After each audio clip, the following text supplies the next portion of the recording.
चुनावों से पहले ये जानना भी आपके लिए ज़रूरी है कि जिस भद्रकाली मंदिर में हम आए हैं, यहाँ पर कई सारे बड़े बड़े राजनेता आए हैं। चुनावों से पहले आते हैं, मुराद मांग कर जाते हैं। चंचल जी आए, अनुराधा पौडवाल जी आई, और जो नेताओं की बात करें तो हमारे राष्ट्रपति प्रतिभा पाटिल जी, प्रणब मुखर्जी, ओवें जी, ये यहाँ पे आ चुके हैं। ये जो मान्यता है कि घोड़े चढ़ाए जाते हैं, हर किसी मंदिर में इस तरह घोड़े नहीं चढ़ाए जाते, इसके पीछे की कहानी क्या है?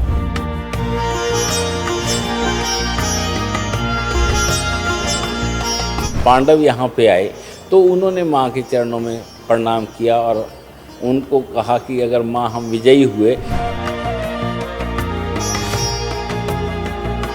तो यहाँ पर ज़्यादातर हमने देखा बाहर कि कई तरह की धातुओं के घोड़े तो भक्तों ने चढ़ाए हैं, लेकिन असली घोड़े भी कोई चढ़ाता है अब भी?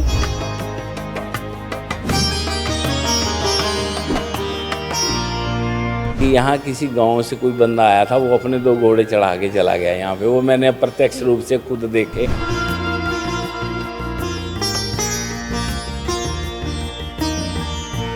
श्री देवीकूप भद्रकाली मंदिर में कुरुक्षेत्र में हम इस वक्त मौजूद हैं और इस मंदिर में एक खास बात और भी है। देखिए, चुनाव सिर पर है, लेकिन चुनावों से पहले ये जानना भी आपके लिए ज़रूरी है कि जिस भद्रकाली मंदिर में हम आए हैं, यहाँ पर कई सारे बड़े बड़े राजनेता आए हैं। चुनावों से पहले आते हैं, मुराद मांग कर जाते हैं। हाल फिलहाल में गृह मंत्री अमित शाह भी यहाँ पर आए थे। तो इस मंदिर के जो पुराने सेवादार हैं, सेवक हैं, उनसे हम बातचीत करेंगे और जानेंगे कि आखिर राजनेताओं का इस मंदिर से ऐसा क्या नाता है कि हर बड़े नेता ने इस मंदिर में माँ के आगे शीश नवाया है और माँ से मुराद मांगी है। स्वागत है जी आपका। सबसे पहले तो आप अपना परिचय दीजिए। सबसे पहले जय माता की। मेरा परिचय, मैं माँ का सेवक, मैं डॉक्टर M.K. मौदगिल, रिटायर्ड हूँ कुरुक्षेत्र विश्वविद्यालय से as manager printing and publications. आजकल मैं कुरुक्षेत्र डेवलपमेंट बोर्ड का मेंबर हूँ। और सबसे बड़ी बात, जैसे आपने मेरा परिचय शुरू किया, तो मैं माँ का सेवक हूँ, माँ का बच्चा हूँ। और मैं इसका जो अपना आपने सवाल किया उसको जवाब देने से पहले तो यही कहूँगा, ओम जयंती मंगला काली भद्रकाली कपालिनी दुर्गा क्षमा शिवा धात्री स्वाहा स्वधा नमस्ते। हे माँ, हम सब पे, सनातन पे अपना आशीर्वाद का हाथ बनाए रखना और हमारे राष्ट्र का कल्याण हो, ये मैं प्रार्थना करूँगा।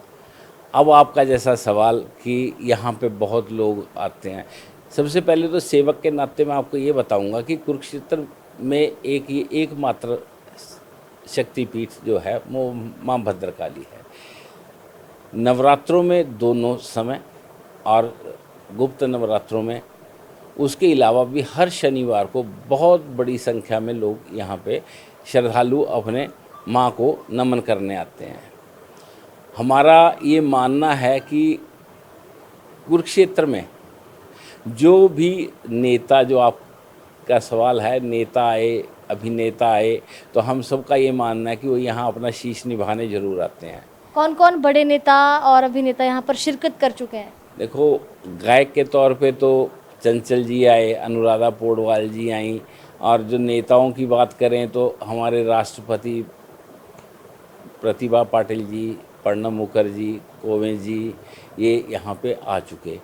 और इसके अलावा अभी रिसेंटली हमारे पास अमित शाह जी आए, हेमंत बिस्वा शर्मा जी आए। हमारे हरियाणा स्टेट के तो लगभग सभी मुख्यमंत्री यहाँ पे अपना शीश निभा चुके। और सभी लोग तकरीबन मेरा ये मानना है कि जब से जगमोहन जी का आना जाना शुरू हुआ, कुरुक्षेत्र का ग्रोथ होना शुरू हुआ, तब से तक हमारे सेंटर से भी और स्टेट से बहुत सारे नेता यहाँ पे आते हैं।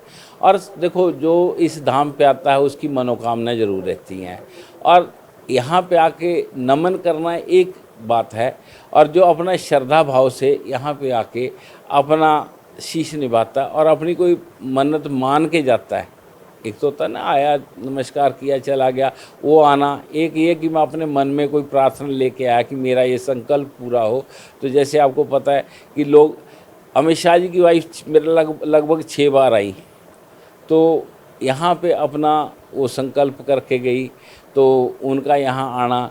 नायब सिंह सैनी जी यहाँ मुख्यमंत्री बनने से पहले भी आया करते थे।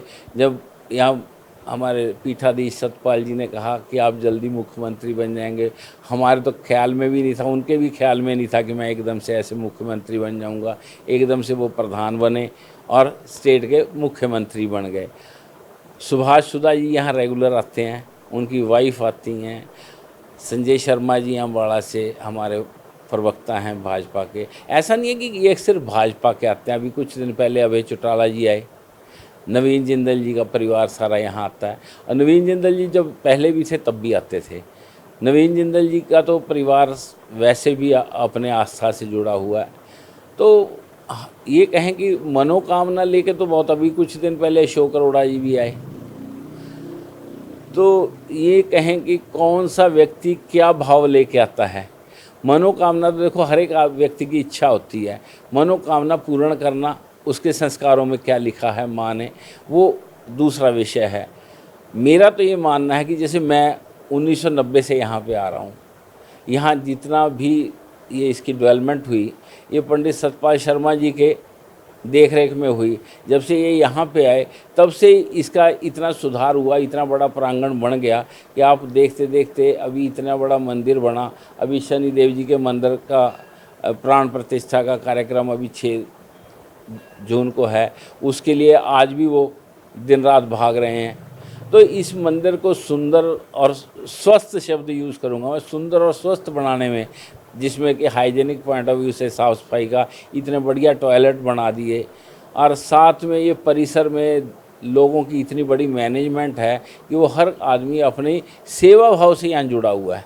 अच्छा, यहाँ पर ये जो मान्यता है कि घोड़े चढ़ाए जाते हैं, हर किसी मंदिर में इस तरह घोड़े नहीं चढ़ाए जाते, इसके पीछे की कहानी क्या है? और ये जो मिनिस्टर्स आते हैं, पॉलिटिकल लीडर्स आते हैं, क्या ये लोग भी इस तरह घोड़े के प्रसाद के तौर पे माता को चढ़ाते हैं? ऐसा है, पहली बात तो ये घोड़ों की जो प्रथा थी तो ये था कि जब विजय कामना के साथ पांडव यहाँ पे आए तो उन्होंने माँ के चरणों में प्रणाम किया और उनको कहा कि अगर माँ हम विजयी हुए तो हम अपने घोड़े चढ़ा देंगे। और श्री कृष्ण की कृपा से वो विजयी हुए और माँ का आशीर्वाद मिला, तो उस आशीर्वाद के साथ जुड़ के वो अपने घोड़े यहाँ पे चढ़ा गए माँ को नमन करके। और ये उस दिन से ये प्रथा चल रही है। और प्रत्येक व्यक्ति जो संकल्प लेके जाता है कि हे माँ मेरा ये कार्य सिद्ध हो, और वो उसका कार्य सिद्ध होता है तो वो फिर घोड़े चढ़ाता है। अब सभी लोग तो घोड़े नहीं चढ़ा पाते कि असली घोड़े चढ़ा दें, तो यहाँ से माँ ने आशीर्वाद दिया कि अपने सामर्थ्य अनुसार, अपने संकल्प अनुसार आप बेशक असली घोड़े चढ़ाएं, जीवित घोड़े, चांदी के चढ़ाएं, सोने के चढ़ाएं, मिट्टी के चढ़ाएं, लकड़ी के चढ़ाएं, अपने सामर्थ्य अनुसार। किसी का ऐसा बंधन नहीं है कि आपने यही घोड़े चढ़ाने हैं। तो हर व्यक्ति, हर तबके का, हर सामान्य व्यक्ति भी अपनी मनोकामना के बाद घोड़े चढ़ा सकता है, ऐसी हमारी मान्यता है।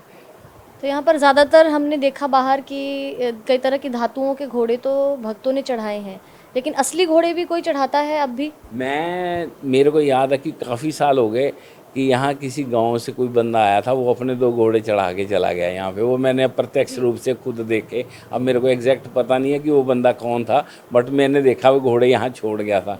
फिर हमें घोड़े संभालने की वो बात थी कि हमने संकल्प लेके फिर उनको घोड़े दे दिए थे कि आप इनकी देख रेख आप करें।